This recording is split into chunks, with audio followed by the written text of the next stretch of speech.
Thank you for joining us today Recording in progress. for this press conference. Also, you know,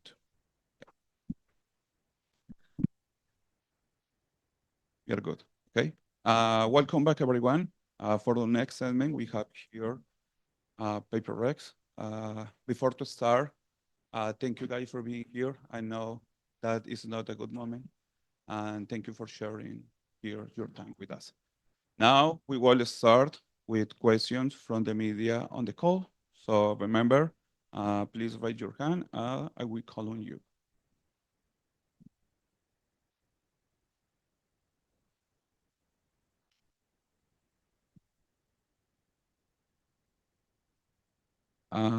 Yeah, there you go. Pedro Romero.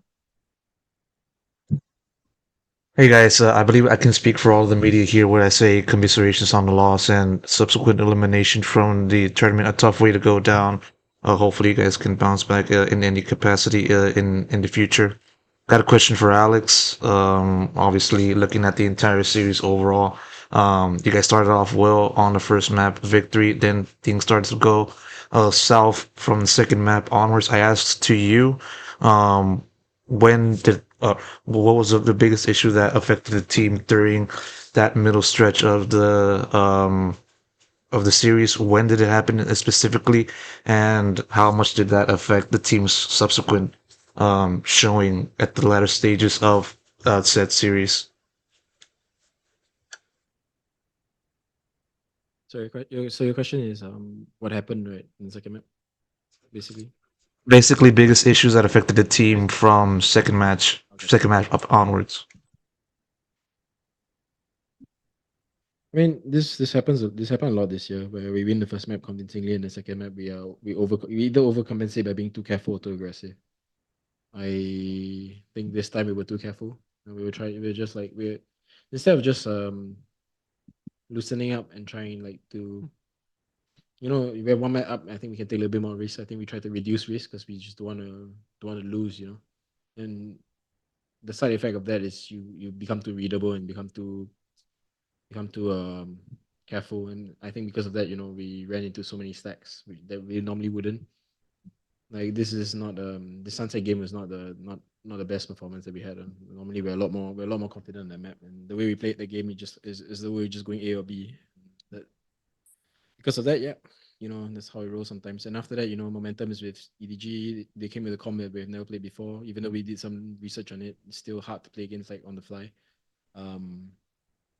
Yeah, and just dominance toppled, and that's what happened. Cool. Thank you so much. Next question is from Sierra Frisbee. Yeah, hello, Sierra Frisbee, just freelance. My question is also for Alex, unless someone else thinks they can answer it better. You went back to a Lotus composition for map 3 that you had not run since Master Shanghai. What was the reason for that, and do you feel like that change affected the team's performance on map 3 in any particular way? Maybe not enough reps, but I think we played okay in scrims. I think sometimes I don't know. I don't know. I think it would have been the same no matter what. I think we lost mentally there rather than comp wise. We're making too many like uncharacteristic mistakes. We have certain like protocols that we weren't following or doing because we're trying too hard. So it's like the opposite of map 2. More than a comp problem, it's like instead of map 2 we're too careful, map 3 we're too aggressive. So that's what happened basically. Thank you, and commiserations on the loss. Thank you. Thank you. We have more questions in the poll. Please raise your hand.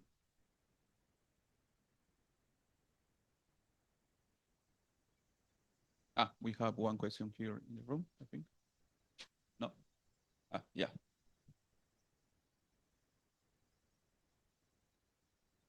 Hello, I'm Via from Nerditude. My question is for the Vi.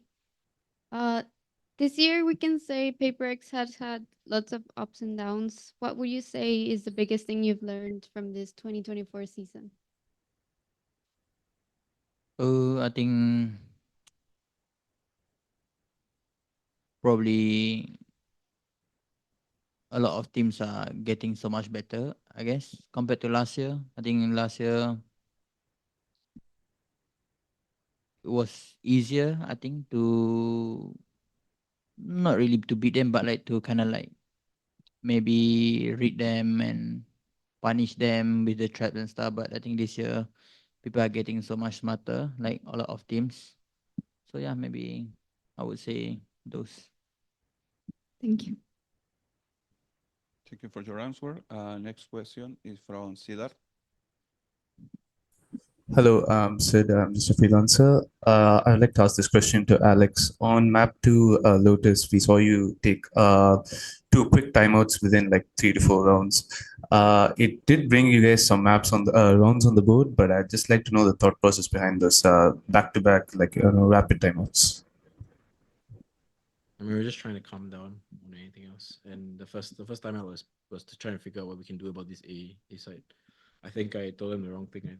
I think we should have played a little bit more defensive, but I told him to go and try and fight them. And I think that pretty much cost us the game, I think. Just let them run away with it. Okay, thank you. Next question is from Pedro Romero.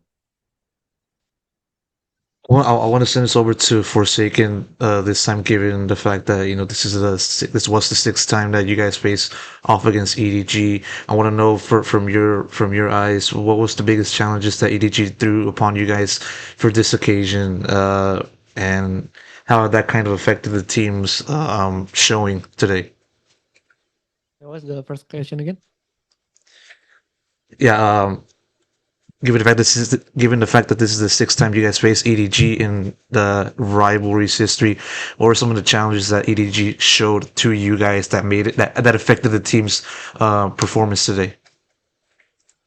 Yeah, I think about EDG is today. I think they just, I would say last time we were crazier than them, but now I think they just become more crazier than us, and we got more like a lot of pressure towards their playstyle, I would say. And I think about maybe Lotus, it's the com is like it's so strong, I would say, and they got us like a lot of like trap and stuff, and we just can't handle it well, I would say.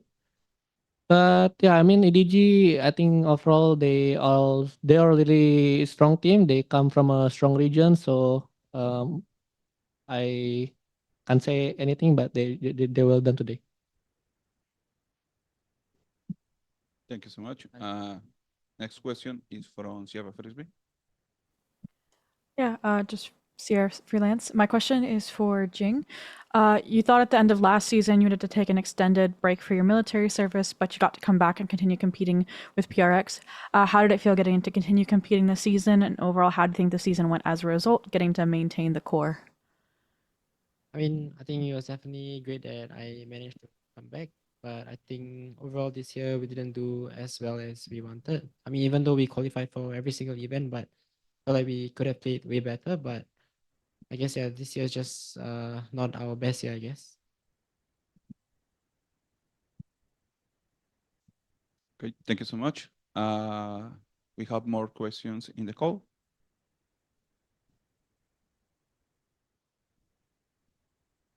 Okay. It seems that we don't have more questions in the call, but we have one more question here in the room.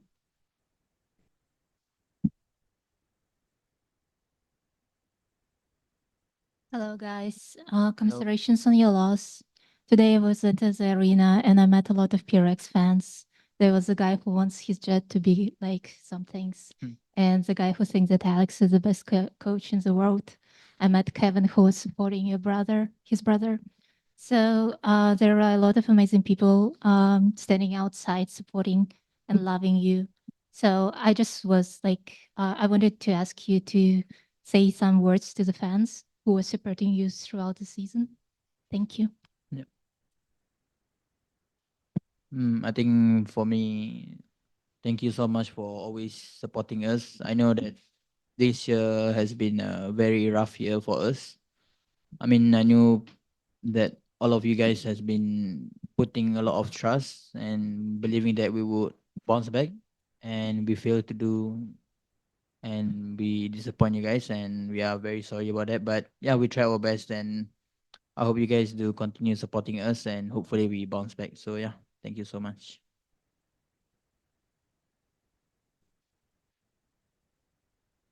Okay, team. So again, thank you, PRX, for being here and Thank being you. part of Thank you, Champions everyone. Bowl. Your determination as professional commander. Thank you, guys. Thank you. Thank Bye you. bye.